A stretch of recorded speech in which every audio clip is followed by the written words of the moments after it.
Bonjour à vous, j'espère que vous allez toutes et tous bien. Aujourd'hui, je vous propose d'aller voir les énergies du mois de mai 2023. On a compris, vécu, que 2023 est vraiment placé sous le signe de l'action, mais aussi là, le printemps, sous le signe de la libération, d'une libération karmique, de libération de schémas, libération de plein de choses, de toxicité en nous, autour de nous, dans nos vies. Donc je me suis dit que ça pouvait vraiment être intéressant d'aller voir ce que les énergies du mois de mai nous réservent. Gardez en tête que je ne détiens aucune vérité, faites preuve de discernement et ne prenez que ce qui résonne en vous. On est sur quelque chose de général, c'est normal que ça ne puisse pas parler à tout le monde. Une chose aussi, j'utilise les cartes de façon complètement intuitive. Je ne suis pas tarologue, je ne suis pas cartomancienne et je ne suis pas voyante non plus. C'est important pour moi de le rappeler parce que je suis qui je suis tout simplement et que je ne suis pas formée à la connaissance des cartes, vraiment leur signification telle qu'elles ont été conçues de base. C'est important du coup pour moi de le dire parce que y en a qui suivent des formations, qui le font très bien. Alors que moi c'est vraiment que ça m'aide à structurer ma canalisation, à structurer un peu ce que je perçois des messages des guides tout simplement. Allez, je vais aller voir déjà dans un premier temps ici là les énergies du mois de mai, voir un peu ce que ça a à nous dire. On continue sur des libérations, de toute façon. Il y a certainement la gorge, les sinus qui vont être pris. La gorge qui va être... le chakra de la gorge qui va être déployé de nouveau. On revient un peu sur le chakra de la gorge. Donc peut-être des maux de gorge. Peut-être enfin des choses aussi qui vont se dire, des vérités qui vont se révéler. Des choses cachées qui vont se révéler aussi. C'est possible. J'allais voir là les cartes. Le 6 de bâton et le 7 d'épée, ouais. Là, on a le 7 d'épée et le 6 de bâton. Alors, c'est ça. Enfin, moi, de ce que je ressens, c'est que vraiment là, l'ombre, et donc l'ombre, c'est autant l'ombre qui est présente à l'intérieur de chacune et chacun d'entre nous, comme l'ombre qui est aussi présente autour de nous, dans nos sociétés, dans nos relations, dans nos familles. Voilà, à très large échelle aussi, d'accord. En tout cas, de ce que j'en perçois, de ce que j'en ressens, c'est qu'effectivement, l'ombre se sent acculée, va être obligée de sortir, de se révéler. Il y a une puissance là de lumière dans le sens où on est de plus en plus nombreux et nombreuses à être sur un chemin d'éveil spirituel, sur une conscience et une connaissance un peu plus approfondie de soi, mais aussi une confiance en soi, en ses ressentis, en ses émotions, en son intuition. Et ouais, la mort. La mort, il y a quelque chose vraiment qui se transforme. Il y a quelque chose qui se transforme. On vient vraiment là transformer, transmuter les choses. C'est plus fort que nous, on n'a plus envie de rester dans des schémas qui ne nous conviennent plus, en tout cas pour la plupart. On n'a plus envie de rester dans des schémas qui ne nous conviennent plus, même au travail, on n'a plus envie de rester dans des jobs qui nous conviennent plus, on n'a plus envie de se forcer à être en relation avec des gens qui en fait ne nous conviennent pas tant que ça, on n'est pas tellement sur la même longueur d'onde et c'est juste qu'on veut faire plaisir à un membre de la famille, à des amis ou alors à votre conjointe, vous voyez ce qui est là pour vous.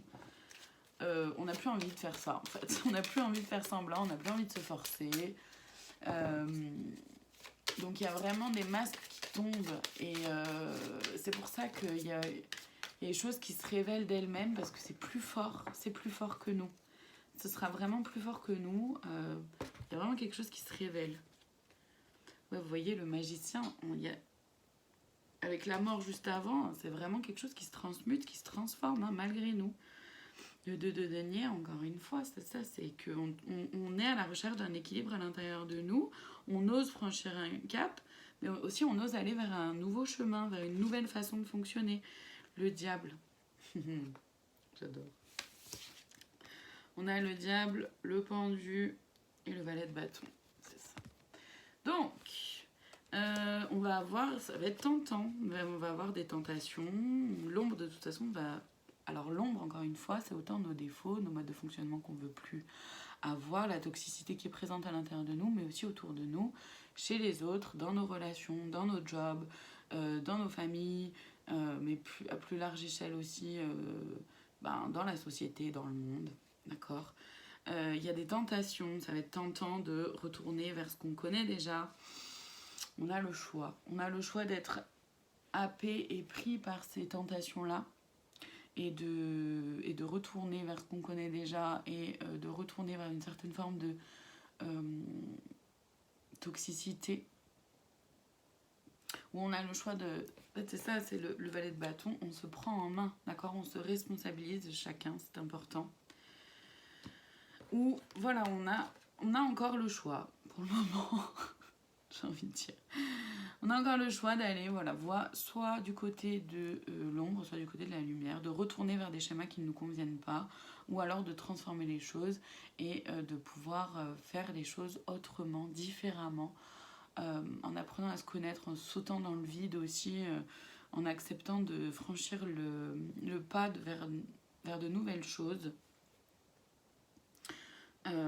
Ayez conscience vraiment que vous êtes le créateur de votre vie. Il n'y a que vous qui créez votre vie et donc c'est un choix. Et bien sûr que vous pouvez avoir, envie de retourner vers ce que vous connaissez déjà, parce que quelque part c'est confortable dans le sens où on sait vers quoi on va. Mais en même temps, ça c'est le côté confortable, et le côté pas confortable, c'est qu'on sait où on va, mais on sait déjà que ça nous convient pas. Donc voilà, c'est soit on retourne vers ce qu'on connaît déjà, alors qu'on sait que ça nous convient pas, soit on ose franchir le pas et aller vers du nouveau. C'est celui-là qui m'appelle, alors je sais pas trop pourquoi. Je vais aller voir ce qu'il y a à dire par rapport à ça. Ce qui m'appelle alors que je l'aurais... Enfin moi dans ma tête, dans mon mental, je l'aurais pas utilisé tout de suite, quoi. Mais bon. Donc on va voir ce qui est là. En tout cas, ouais, c'est vraiment une prise de position, une responsabilisation aussi de chacun, c'est important. En fait, on sort, il y a aussi des personnes qui sortent de plus en plus de ce triangle-là de Cartman, victime, bourreau, sauveur, qui se responsabilisent de plus en plus et qui du coup renvoient la responsabilité aussi aux autres. Et ceux qui veulent pas prendre la responsabilité, face à ceux qui le font, c'est ok, fais ta vie, y a pas de souci. Ne prends pas ta responsabilité, tu as le choix, mais moi je ne veux pas vivre ça, je veux sortir de ce rôle-là, je veux plus être là-dedans.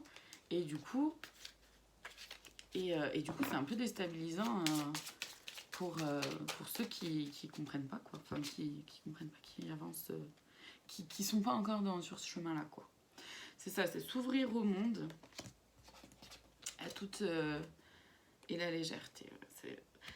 C'est s'ouvrir au monde avec légèreté. C'est... Ralentissez. Et oui, parce qu'en fait... Ok, je comprends bien. C'est-à-dire qu'il s'agit de s'ouvrir au monde dans le sens de s'ouvrir à une nouvelle façon de fonctionner, une nouvelle façon de faire, aussi à de nouvelles personnes, pour vous rendre compte que oui, les choses peuvent être légères et que ça peut être fluide, simple, facile. C'est pas forcément toujours obligé d'être dur, d'être compliqué, de traîner là comme ça. Non, ça peut aussi être doux, léger. Mais c'est, dans ce cas-là, vraiment un choix que d'aller vers ce qui nous va juste pleinement et entièrement. Et du coup, ça nous demande de ralentir pour pouvoir prendre le temps. Parce qu'il y en a qui sortent tout juste de schémas, il y en a qui prennent conscience tout juste qu'ils sont dans des schémas ou qu'il y a une répétition qui se met en place. Donc on nous demande vraiment, peu importe où on en est, de ralentir pour pouvoir discerner les choses, vraiment pour faire preuve de discernement face aux gens, face aux situations, face aux événements qui s'en viennent à nous, voilà, qui se montrent à nous. Pour pouvoir discerner vraiment les choses, ok, est-ce que là, je re-rentre dans quelque chose que je connais, donc du coup je rejoue quelque chose, et si c'est ok pour moi de le faire, j'y vais, ok, mais j'y vais en conscience. Ou alors, je vois que là, on m'appelle, on me happe vers quelque chose que je connais déjà, j'ai pas envie de retourner là-dedans. Ok, je m'éloigne, je m'en vais, je vais faire autrement, je vais faire autre chose. Je vais vers de nouvelles personnes, je vais vers un nouveau travail, je vais vers une nouvelle formation, je vais... voilà, vous voyez ce qui est là pour vous après. Mais on nous demande vraiment de ralentir pour conscientiser les choses, pour prendre conscience de ce qui se joue en nous, mais aussi autour de nous, pour pouvoir vraiment voir les choses avec... en fait, c'est gagner en clairvoyance. C'est pour ça qu'on a eu beaucoup de codes d'activation de lumière au niveau du troisième œil. C'est pour ça qu'on avait beaucoup mal à la tête pendant un temps. Que là, c'est la gorge qui va être mise de nouveau un peu en activation pour pouvoir oser s'exprimer, mais aussi oser aussi poser nos limites, oser se porter soi-même en fait aussi. Ouais, c'est ça, le vide, la loi de l'abstraction et la réceptivité. C'est ça, c'est-à-dire que oui, voilà. On nous demande de faire le vide, de nous libérer de ce qui nous convient vraiment plus, mais d'y aller vraiment en profondeur. Et du coup, parce que du coup, on fait avec la loi de l'abstraction, c'est aussi, je fais abstraction de ce qui me va pas ou pas, je choisis. Encore une fois, je suis en conscience de ce qui est là pour moi, de ce qui se vient, de ce qui en vient à moi. Et du coup, on est dans la réceptivité, simplement on accueille ce qui vient. On accueille ce qui vient tranquillement et puis on voit, ok, est-ce que j'ai envie d'y aller? Est-ce qu'on me propose de répéter un schéma ou est-ce que c'est du nouveau? Du coup, est-ce que j'ai envie d'y aller ou est-ce que j'ai pas envie d'y aller? Voilà, et on prend le temps. On prend le temps. Je vais aller voir là ce que ça vient faire travailler en nous.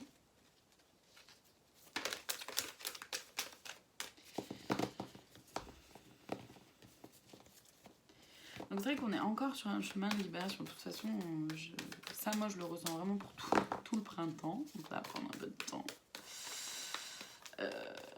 Ça va prendre un peu de temps. Message karmique, bah oui. Ah oui, parce que les répétitions, c'est autant des répétitions dans les schémas familiaux, c'est transgénérationnel, mais ça peut être aussi karmique dans le sens de... voilà, c'est quelque chose qui revient constamment. Que ce soit en nous, dans notre mode de fonctionnement, dans notre vie, mais aussi dans notre famille ou vis-à-vis de nos vies antérieures. Mais bon, ça, c'est des croyances, c'est propre à chacun. Et moi, perso, j'ai pas accès aux vies antérieures, donc chacun fait bien comme il veut. Il y a besoin d'aide au niveau de la communication. C'est pour ça que le chakra de la gorge est mis en exergue, en travail. C'est pour ça qu'il y a des gens qu'on est un petit peu mal à la gorge sur le mois de mai. Prenez soin de vous. Évidemment, je ne suis pas médecin. Je ne l'ai pas dit. Évidemment, je ne suis pas médecin. S'il y a quoi que ce soit qui vous inquiète, n'hésitez pas à aller consulter votre médecin traitant. Un message à transmettre. Il y a de la dualité. Ok, pardon, mon téléphone a bugué. Donc, le message à transmettre, dualité et reproche,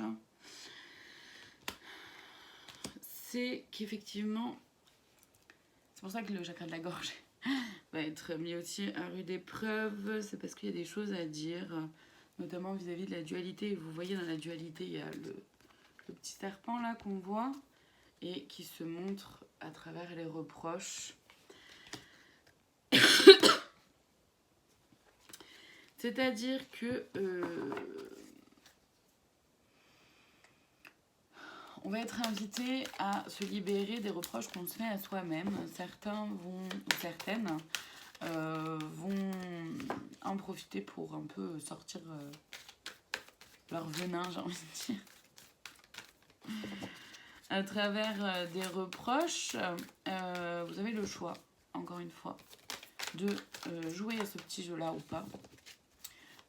En gardant conscience que quand l'autre fait des reproches ou dit quelque chose, il parle de ses propres blessures. Donc en fonction de la personne que vous avez en face de vous, soit vous avez envie d'apaiser les choses et de vraiment comprendre ce qui se joue et donc vous pouvez questionner l'autre. Voilà. Ok, j'entends tes reproches, qu'est-ce qu'il y a là-dessous? À quel moment est-ce que c'est que tu t'es pas senti écouté? Est-ce que c'est que tu t'es pas senti respecté? Est-ce que de quoi as-tu besoin? Alors, ça peut être ça. Ou alors vous en avez pas envie et juste vous laissez parler l'autre et vous partez. C'est un choix. Voilà, ou après faites comme ce qui est là pour vous aussi de toute façon. Hein. On fait chacun et chacune du mieux qu'on peut avec qui on est. Et c'est tout à fait ok. Ok, j'ai plus de cartes là-dedans, allez chercher, merci. Donc, et c'est tout à fait ok. Et voilà, il y a une forme, la dualité aussi, c'est vraiment ça. On va être beaucoup pris aussi dans la dualité entre notre mental et notre intuition, nos ressentis, notre cœur en fait. Ça revient un peu à ce qui avait été mis en avant pendant une vidéo que j'ai faite récemment. Mais je sais plus de quoi elle parlait. je sais plus quelle vidéo c'était. Enfin bon, bref. En gros, on va être de plus en plus amené à du coup être dans cette dualité entre le mental qui va vous raconter des histoires, vous faire croire que vous n'êtes pas capable, que vous n'allez pas y arriver, que la personne se moque de vous ou que la situation n'est pas faite pour vous ou. D'accord? Ça va vous mettre à mal. Ou alors, en même temps, il va y avoir une autre voix qui va être vachement soutenante, qui va être porteuse, qui va être positive. La voix du cœur ou la voix de l'ego, en gros, mais du mental ego. Donc le côté du mental qui ne nous aide pas. Et donc en fait, ça va être à chacune et chacun d'entre nous de prendre le temps. Et je pense que c'est là aussi, là je revois la carte de ralentissez, là qui était là juste avant, elle est où? Là, voilà. C'est aussi pour ça que ça va être important de prendre le temps de jauger, juger, voir un peu ce qui est là à l'intérieur de nous. Ok, est-ce que c'est ma tête là qui est... À qui est-ce que j'ai envie de donner le pouvoir en fait? À qui est-ce que j'ai envie de donner la main? Ma tête, mon mental, mon ego? Ou mon cœur, mes envies, mon intuition, mes sensations, mes ressentis? Et ça sera un peu... voilà, ça va demander beaucoup d'énergie, ça sera un peu fatigant. Et ça va demander énormément de travail, énormément de maîtrise aussi de soi pour ne plus être forcément en réactivité constamment avec le mental qui vient prendre le dessus et pouvoir un peu voir ce qui est là à l'intérieur et te dire ok, à qui est-ce que j'ai vraiment envie de donner la main? Voilà, mon mental ego ou mes émotions, mes intuitions. Ouais, on va aller voir les conseils. Ton petit chouchou du moment. Les clés du destin. J'adore cet oracle. Je les aime tous. Je les aime tous, mais celui-là en ce moment particulièrement.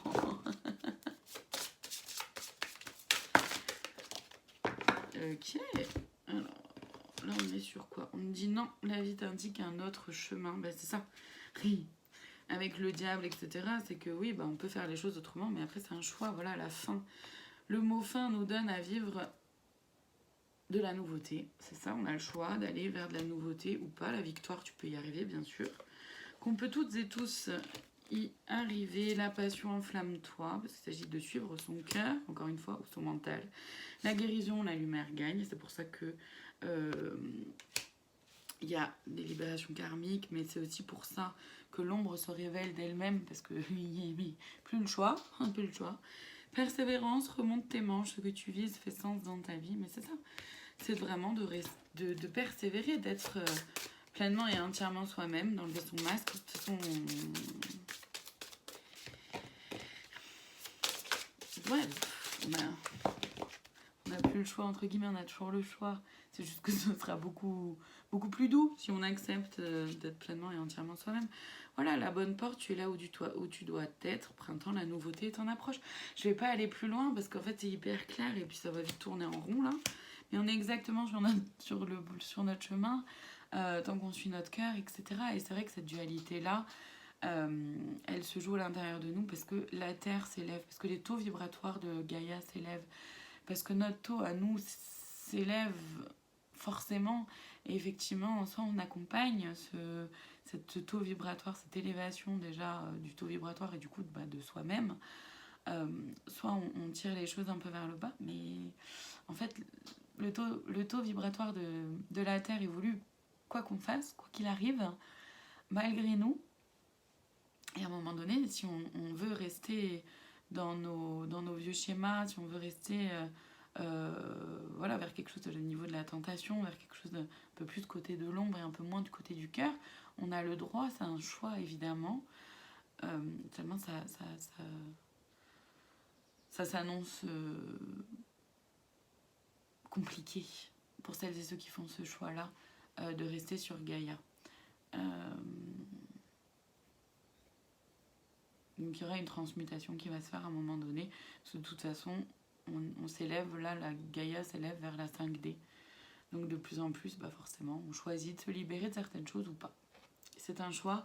Et je suis tout à fait consciente que quand on voit des personnes autour de nous, que ce soit notre famille, des amis, des gens qu'on aime, rester dans leur vieux schéma, rester dans leur vieux travers et rester avec leur masque, c'est pas facile. Seulement on ne peut pas, rappelez-vous que vous ne pouvez sauver personne à part vous-même. Et bien que ce soit douloureux, c'est comme ça. Malheureusement, c'est comme ça. Ou heureusement. Parce que chacun a son apprentissage à faire, a son chemin à faire, que ces personnes-là n'ont pas encore compris, n'ont pas encore appris leur leçon, et c'est ok, c'est ok. On est toutes et tous passés par là. En tout cas, celles et ceux qui sont sur leur chemin d'éveil, sur le chemin de l'éveil spirituel, et qui sont sur leur propre chemin aussi vers eux-mêmes, un retour à soi. Et du coup, on est passé par là, et c'est un choix. C'est un choix. Je vais aller voir le conseil de plus, la petite cerise sur le gâteau, comme j'aime l'appeler. Et on terminera là-dessus.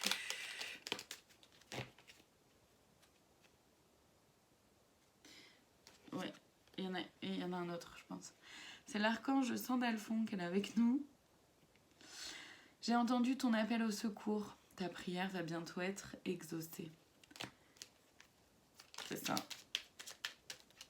C'est ça, c'est que de toute façon, on va vers de l'abondance. À partir du moment où on est sur son chemin, où on s'écoute, on se fait confiance, on suit son cœur, ses émotions, ses sensations, ses ressentis, effectivement, on va... Courage. Les prières sont exaucées et les prières, faites-les à votre façon. Ça peut être proche d'une religion si vous êtes proche d'une religion, comme ça peut être simplement aussi des demandes à l'univers. C'est des prières aussi. Courage. Tu en es capable, alors agis. Nous les anges, nous te soutenons. C'est ça, c'est que nous sommes toutes et tous entourés, guidés, protégés. On a le choix de ce que l'on vit. Voilà pour aujourd'hui, merci infiniment de votre présence. N'hésitez pas à liker, commenter, partager la vidéo si c'est quelque chose qui résonne en vous. Merci infiniment et puis à très bientôt pour de nouvelles vidéos.